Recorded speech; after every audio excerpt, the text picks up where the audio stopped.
नमस्कार, मी सारिका आजही विदर्भ न्यूज चॅनलमध्ये आपल्या सहर्ष स्वागत करत आहे। सर्वप्रथम सर्व मित्र मैत्रिणींना नवीन वर्षाचे हार्दिक शुभेच्छा।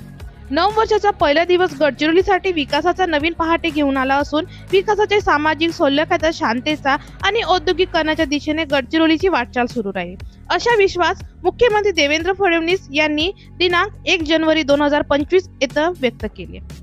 नवीन वर्षाचा पहिला दिवस मुख्यमंत्री देवेंद्र फडणवीस यांनी आज गडचिरोली जिल्ह्यात व्यक्तित्व केले। त्यांची उपस्थिती जहाल नक्षल तत्कारानुसार अक्षर नक्षलवादी शरणागती आले व देशाच्या स्वातंत्र्यानंतर 47 वर्षांनंतरही प्रथमच ते अहेरीत ते गोडवाडा अशी बसवायची शुभारंभ केले आणि त्या बसमधून प्रवासही केले। लॉईडच्या विविध उपक्रमात त्यांनी शुभारंभ करून यातून 6200 कोटीची गुंतवणूक होत असून 4000ची रोजगार निर्मिती होत आहे। तसेच 1 जानेवारी 2025 ला सकाळी गडचिरोली जिल्ह्यात आगमन झाल्यानंतर मुख्यमंत्री देवेंद्र फडणवीस हे थेट ताडगुडा ब्रिज येथे गेले। गट्टा गोदवाडी वांगेतूळ मार्ग तसेच ताडगुडा पुलाचे त्यांनी लोकार्पण केले। पेनकुंटा येथे त्यांनी जवानशी आणि ग्रामसंघाशी संवाद साधला। हा परिसर अति दुर्गम व नक्षल प्रभावित मानला जाते। थेट मुख्यमंत्र्याचे त्या ठिकाणी जात एक वेळी संदेश दिला। या भागात जाणारे ते पहिलं मुख्यमंत्री असे आहे। त्यानंतर दुपारी कोनसरी येथे लॉईडच्या विविध उपक्रमात त्यांनी शुभारंभ केला। या कोनसरी येथे DIT 400 कोटी गुंतवणूक व 700 रोजगार तसेच प्लेट प्लॉट आणि सॅलरी पाईपलाईन 3000 कोटी रुपये गुंतवणूक व 1000 रोजगार। हेडर एटापेली येथे आर्यन OR ग्राइट प्लांट 2700 कोटी गुंतवणूक 1500 रोजगार, वन्य गारमेंट युनिट 20 कोटी गुंतवणूक 600 रोजगार याचा समावेश केला। शिवाय लॉईड्स काली अम्मा हॉस्पिटल आणि लॉईड्स राज विद्यानिकेतन CBI शाळेचा शुभारंभ मुख्यमंत्री देवेंद्र फडणवीस यांनी केली। सुमारे 1200 विद्यार्थी येथे शिक्षण मिळवणार आहे। पोलिसांचा निवासस्थान, जिमखाना, बालोद्यान इत्यादींचे लोकार्पण करण्यात आले। कामगार आणि पूर्व पश्चिम नक्षलवाद्याची कंपनी 100 कोट्यांचं असून शेअरचे प्रदान करून एकमेकाले मालकी 2 चाकी नुसतं उपक्रम लॉईड्स हाती घेतला। हे शेअर मुख्यमंत्रीच्या हस्ते प्रदान करण्यात आले। गडचिरोली ग्रीन माइनचे शुभारंभ करण्यात आला। यातून खनिज संरक्षण होणार असून लोह खनिजाची सिलरी पाईपलाईन इनबंधन होणार व कार्बन उत्तेजनासाठी कमी होणार, रस्त्यावरील अपघात कमी होणार। ग्रीन माइनचा प्रयोग देशातून गडचिरोली प्रथमच राबवण्यात येत आहे।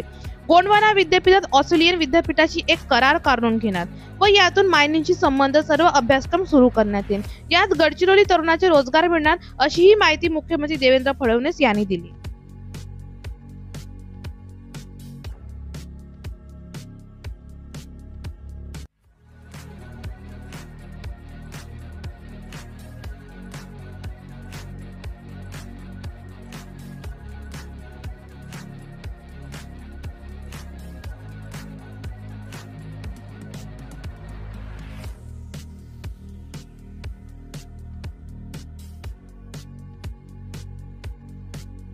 तसेच दिनांक 1 जानेवारी 2025 ला मुख्यमंत्री देवेंद्र फडणवीस यांच्या उपस्थितीमध्ये 11 जहाल नक्षलवादी आत्मसमर्पण केले। यात 8 महिला 3 पुरुष होते आणि 2 दंपती होते। या 11 जणांवर महाराष्ट्रात 1 कोटीपेक्षा अधिक बक्षीस होतं। तसेच छत्तीसगड सरकारने सुद्धा यावर बक्षीस जाहीर केले होते। यात दंडनीय झाले कमिटीचे प्रमुख आणि भूमपतीचे पत्नी तारक्का आहेत। 34 वर्षापासून या नक्षलीच्या चळवळीत होते। 3 डिव्हिजन कमिटी मेंबर तर 1 उपकमांडर 2 एरिया कमिटी मेंबर आहे। या सर्वांच्या पुढचे जीवन जगण्याकरिता 86 लाखाचा आर्थिक मदत करण्यात आली। निवडणुकीच्या आचारसंहितेच्या काळात 5 नक्षलवादी ठार झाले। तसे 2024 या वर्षात 24 नक्षलवादी ठार झाले आणि 18 माओवाद्यांना अटक करण्यात आली।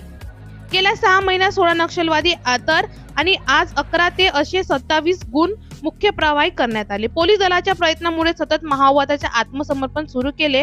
यामुळे माओवाद्याचा कंबर तोडण्यात काम। यावेळी मुख्यमंत्री यांच्या हस्ते पोलीस दलाला 5 बस, 14 4चाकी, 30 मोटरसायकलचे लोकार्पण करण्यात आले। तसेच येथील पोलीस दलाला नूतन हेलिकॉप्टर हँगरचे उद्घाटनही करण्यात आले। तसेच विविध नक्षल चमचमकाती शौर्य दाखवण्याचे C60 च्या पोलिसांना सत्कार करण्यात आले। तसेच कार्यक्रमाचे जिल्हाधिकारी अविनाश पंडा, विशेष पोलीस महानिरीक्षक दिलीप भुजकळ पाटील, जिल्हा पोलीस अधीक्षक श्री निलोत्पक, आमदार धर्मराव आत्राम, डॉक्टर मिलिंद नरकाटे, पुनर्वसी ज्ञान, परशुराम खुने, लॉईड्स व्यवस्थापक संचालक B पराक्रमी प्रमुख पाहुण्यांशी उपस्थित होते। येणाऱ्या पुढच्या बातमीकरिता तुम्ही आमच्या चॅनलला सबस्क्राईब करा आणि संपूर्ण परिवारासह पात्रा फक्त आझाद विदर्भ न्यूज चॅनल।